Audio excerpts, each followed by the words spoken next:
Hi, everybody. This is Hondo Carpenter, your Sports Illustrated beat writer covering the Las Vegas Raiders and the host of the Las Vegas Raiders Insider podcast.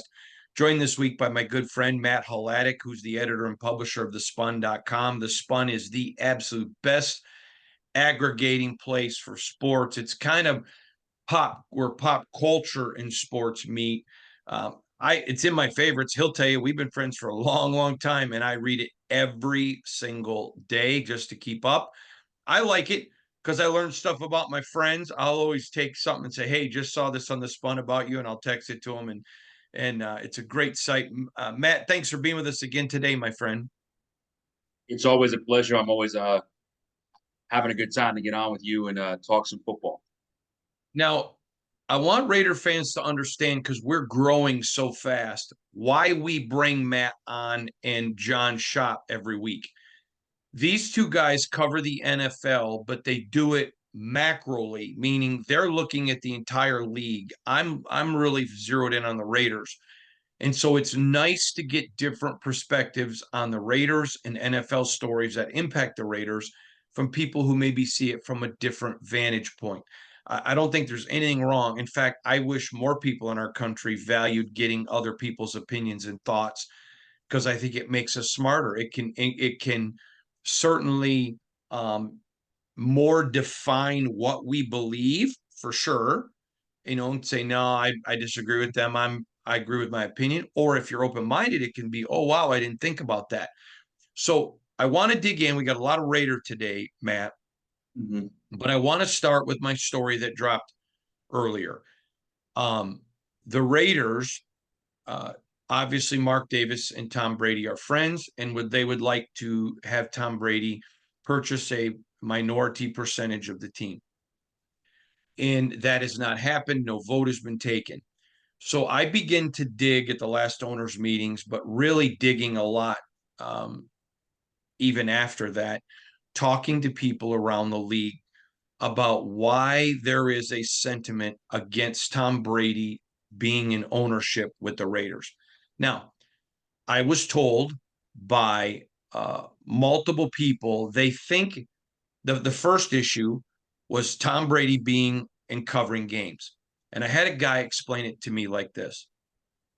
He said, our team isn't playing the Raiders this year.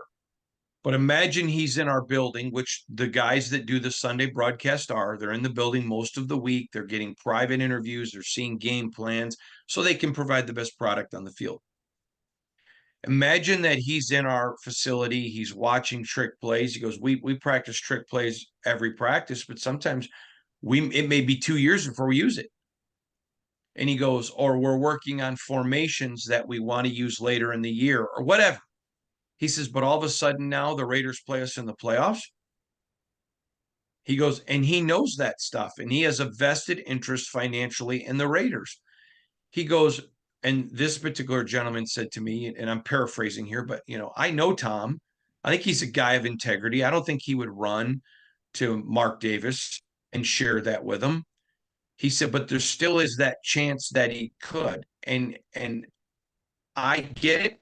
He said, I could see ways on which we can get around this. This one is one. He goes, I don't think this is a deal killer, but I know there's a ton of concern. Then he said this, though. He goes, but the big one, and I don't see this one changing at all. And as you read the article, it was echoed by other people, is Mark is selling him a percentage at what we feel is a discount. Now, if Mark wants to give it to him, that's between him and his limited partners. He said, and I don't know that he took. He said, but if we're not going to let him sell it at a discount, he goes, and he used this example. He said, let's say mom and dad own a very expensive home in a very exclusive neighborhood, and mom and dad decide, well, we're going to sell this house to our kid, but we're going to sell it to him for pennies on the dollar. They just hurt the value of all the homes in the neighborhood because when they go through and assess and appraise, well, the last house in your neighborhood just sold for XYZ. And he said, as NFL owners, they're trying to protect the value of their franchises, not minimize them. And he said to me, and you saw the article and so did others, No chance he's approved at a discount rate. Mark's either going to have to give it to him or he's going to have to pay full price. I would love your response to what you thought of that article. Well, I think that the explanations make sense. They don't really surprise me because there's two things that are big in the NFL. Now, one thing is secrecy and the integrity of practice and game plans and things behind the scenes. We know football coaches at any level, especially in the pros, are very guarded about what they put out publicly, what is available to opponents or fans or anybody else. So that first one doesn't surprise me either. Um, Even though there are, like you said, there's probably some ways around that.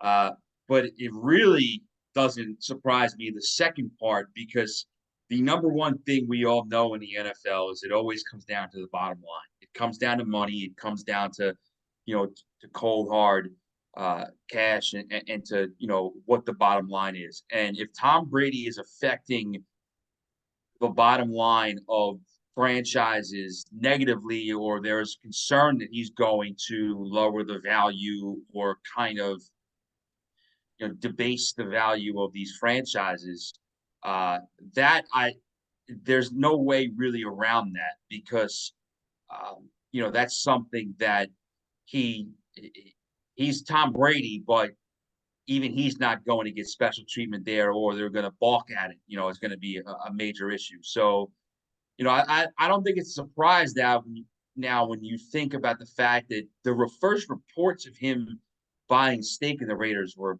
over a year ago, or it was a long time ago. I can't remember exactly, but this news has been out there for a while. He's been asked about it. Mark Davis been asked about it.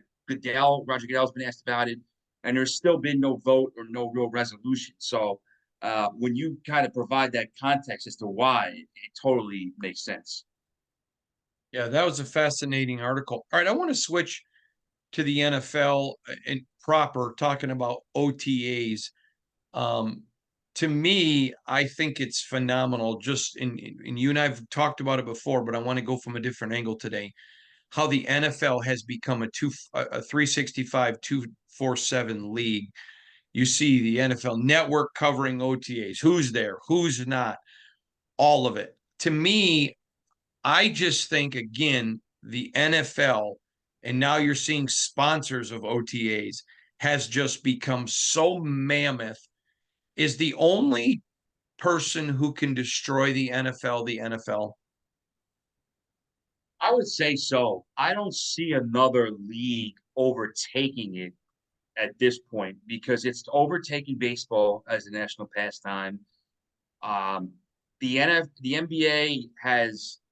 There were some people a few years ago that thought the NBA was going to make inroads and move in as the most popular sport, but it hasn't done that. It's not close to the Gone NFL. backwards. It's gone Yeah, in backwards. some cases it's going backwards. And hockey's always been the fourth niche sport in America. So I don't see another sport overtaking it on their own. It would have to take some type of massive error on the NFL's part uh, for that to happen. And we've talked about this before with the way that it's become a year-round, 24/7, 365 sport.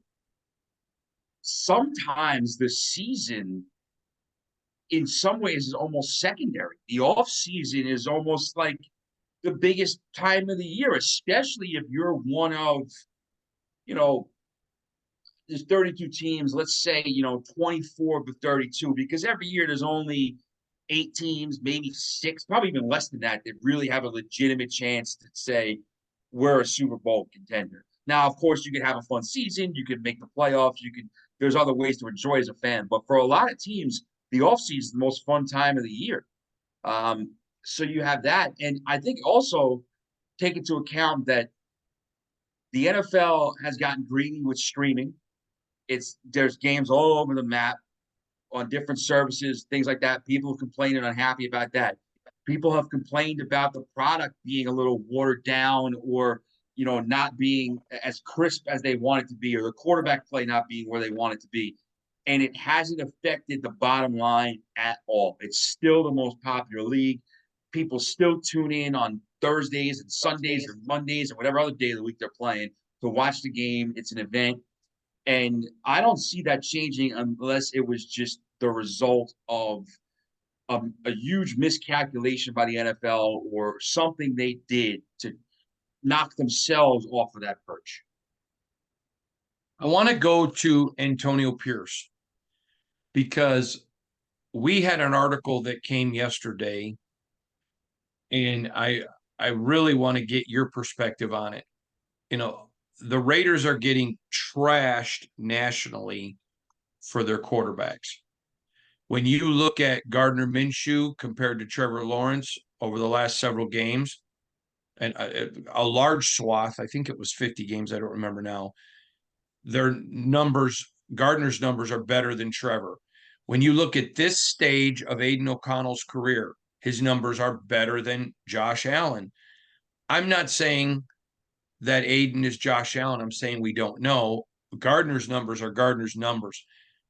Do you think the reality is the Raiders quarterback room could be significantly better than the respect they're getting, and people are just trashing on it because it's the Raiders? Or do you think it's just literally the ignorance of the critics?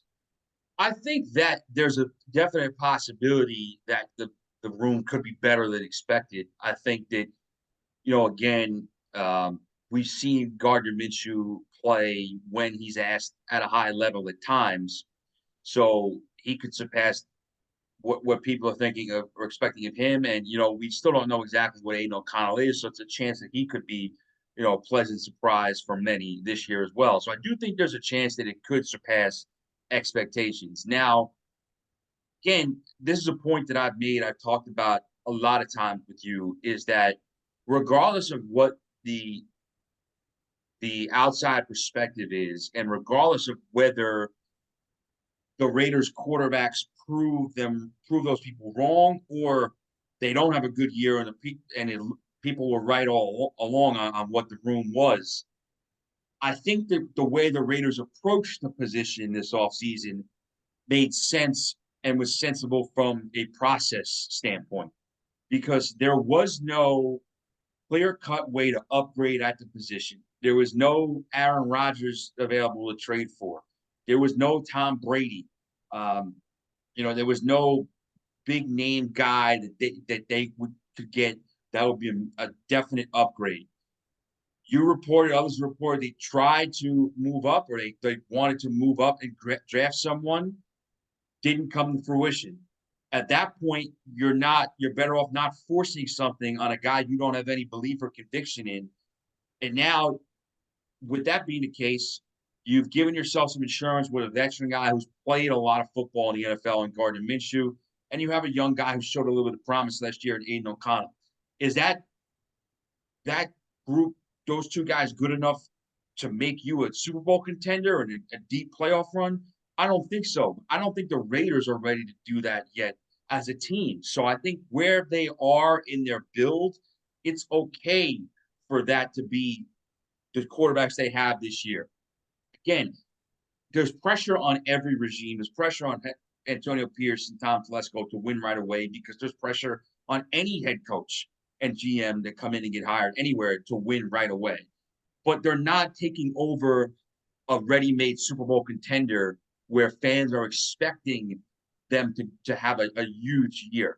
So I think with that being said, I think the way they approach the quarterback position this offseason makes sense.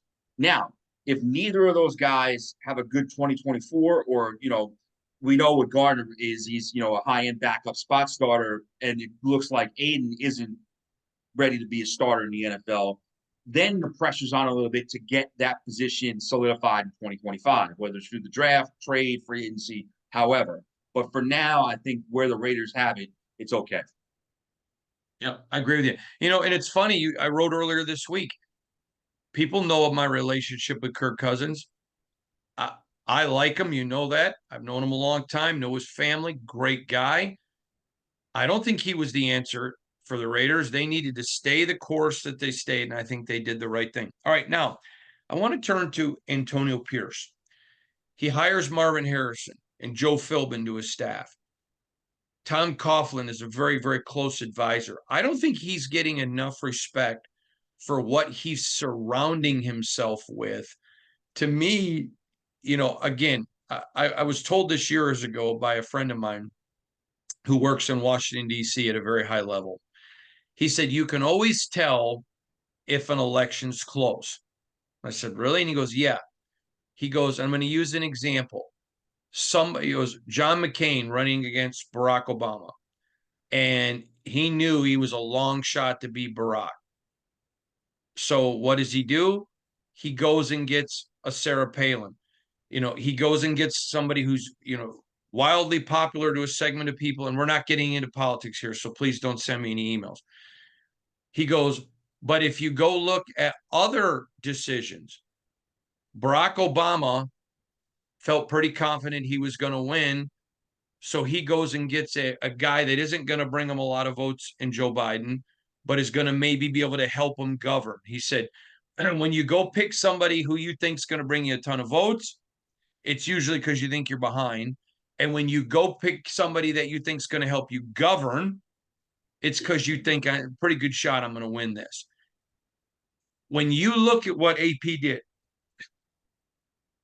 he went and got a lot of experienced people, guys that, like some of them, Philbin, people are like, why? Which I think it was a great hire. I love Marvin Harrison, and I think the world of Tom Coughlin. He goes and gets these guys who are going to help him govern better. I don't think AP is getting the respect he deserves, especially after what he did last year without his staff, about his staff. Your thoughts? Well, I think that whenever you're taking over something for the first time, and he's a first time, full time head coach, obviously, he got Mm-hmm. a lot of experience last year, and that's only experience that can help him in the long run.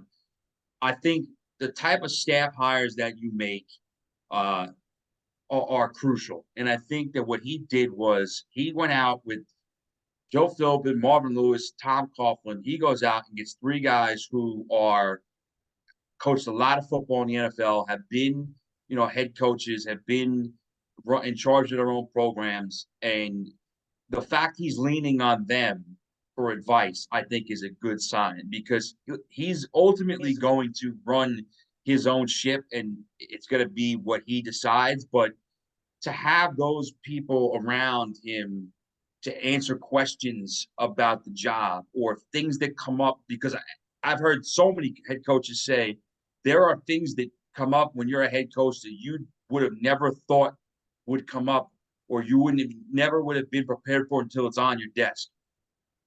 Now he has those men to turn to and say, hey, you had this situation before, or what do you think uh, I should do here? You get that feedback and that support system, it can only help you. And I think that, you know, that's more important than just going out and getting, the flashiest coordinator hire or the flashiest, you know, free agent acquisition or things like that. So I think that baseline that will keep him kind of grounded and will should be a valuable source of info as he becomes head coach. All right, so I want to throw this out to you, and I know that we talk NFL here. This is going to be a college thing real quick, but I think it impacts the NFL. The latest NCAA settlement. I had a very good friend of mine who's a college AD, teary-eyed, tell me that the sport as we know it is done. And now you've got, he told me, at least in the pros, you've got contracts. You know a guy's going to be there 3 years, 2 years, 1 year. Hey, people now can quit after 2 games. You're seeing big time recruits now that'll commit 3 and 4 times because people up their NIL offers. And and I want to make it clear, it's the adults that ruined the game. It's not the kids. I think they should get everything that they can get. But anyways, he says that the NCAA as we know it is never going to be the same. That there's going to basically it's going to be divided up. There's going to be professional football. Are the players going to be employees? Do they sign contracts? I commit to 3 years. I commit to 4. I commit to 1. Then all of a sudden, what happens when you have players making more than coaches, which is the pro ranks? Then what happens is, okay, you give a kid a 4-year NIL deal, he commits to 4 years, but doesn't play. How do you cut him like you can in the NFL, but you can't in the NBA? I mean, a lot of here Pandora's box, and I'm going to this angle. I think the stability of pro sports, which we've never been able to say before, is actually going to be the benefactor of all the problems in college right now. Look out, Matt, because I think what's going on in college is going to push a wave of new fans to pro sports. Your thoughts? It's interesting you say that because you know if you look on any message board or anything on Twitter responses, a lot of fans are saying oh man, I'm just going to root for pro teams because this is pro sports basically. And again, I'm in agreement with you. I don't have a problem. I don't blame the players at all. I don't blame the kids. I think the without excuse me, without getting too much in depth, we could have a whole show about this. The adults in charge for too many years, for decades, had their head in the sand and didn't think proactively about what was coming down the road in terms of NIL or additional compensation for student athletes, and get out ahead of that so that it didn't become a wild, wild west of sorts. And now that it just got thrown together the way it has, it's kind of become that. Getting back to what you had asked, listen, we all know the structure of pro sports, and we all you know what you're getting into if you root for a pro team. Yeah, some people may complain, oh, the players make too much money or this and that. They're holding out or they're forcing trades, but that's been part of what the pro sports experience is like for a long time. So you know what you're getting into, and I think that seeing some uncharted stuff play out at the college level, it'll be interesting to see the type of impact it has on fan bases. Because listen, the settlement is massive news, and we know that it's going to change the landscape of college sports. And we know that college sports hasn't been what I mean, it's changed dramatically over the last couple of decades already. Um, so it's not what I grew up with. It's not what you grew up with. It's not what you covered. Not what I covered. At least for at the beginning, at least. Um, it will be interesting to see how, first of all, how the NCAA and how these conferences and schools handle all this, because the settlement's just the tip of the iceberg. There's so much that needs to be worked out, like you said, in terms of contract. Are there going to be contractual obligations for players? If there are they going to be yearly? Are they going to be multi-year? Like, how are you going to handle it? Um, if you commit to give players a certain piece of whatever the revenue share is, well, what happens if they say, oh, I'm not playing because I'm worried about my pro prospects or things like that? Do they have to surrender the money? There's so many things that need to be worked out.